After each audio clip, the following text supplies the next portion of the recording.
Islam. Hari ini kita akan membahas tentang kisah Nabi Yunus. Teman-teman, apakah sudah pernah mengetahui atau mendengar kisah tentang sosok Nabi Yunus? Yuk kita sama-sama belajar. Nabi Yunus adalah salah satu nabi dan rasul yang diutus untuk berdakwah kepada kaum Ninawa di Irak agar beriman kepada Allah, meninggalkan berhala. Namun kaum tersebut tidak menghiraukan ajakan Nabi Yunus hingga tersebut diberi azab oleh Allah selama 3 hari. Nabi Yunus merasa kecewa, marah dan dengan sikap kaumnya yang tidak mau mendengarkan seruannya, ia pun pergi meninggalkan mereka tanpa izin Allah. Ia naik ke sebuah kapal yang akan berlayar ke tempat lain. Namun di tengah-tengah perjalanan kapal itu mengalami badai yang sangat hebat, mengancam keselamatan para penumpang.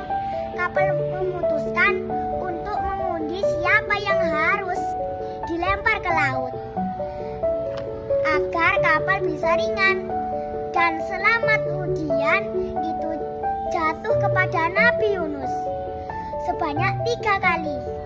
Nabi Yunus pun bersedia untuk terjun ke laut sebagai korban. Allah tidak membiarkan Nabi Yunus tenggelam di laut. Allah menyuruh seekor ikan paus untuk menelan Nabi Yunus tanpa mencelakainya.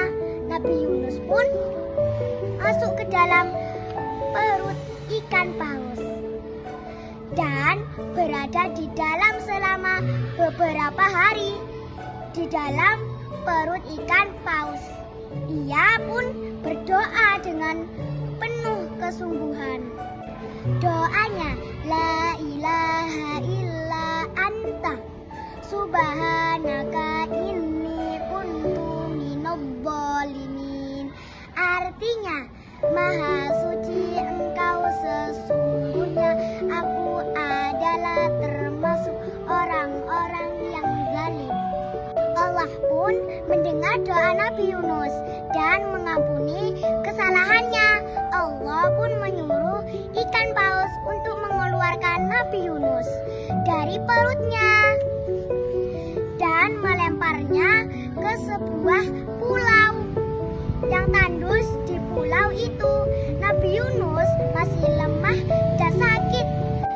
Setelah sembuh, Nabi Yunus kembali ke daerah Ninawa untuk melihat apa yang terjadi dengan kaumnya. Ia terkejut melihat bahwa kaum Ninawa telah bertaubat kepada Allah dan beriman. Ternyata setelah Nabi Yunus pergi, mereka melihat tanda-tanda azab dari Allah yang akan menimpa mereka. Mereka pun segera menyesali dosa-dosa mereka dan memohon ampun kepada Allah. Dengan suara keras dan air mata, maka Allah mengampuni mereka dan menghilangkan azab dari mereka. Nabi Yunus pun merasa senang dan lega melihat perubahan kaumnya.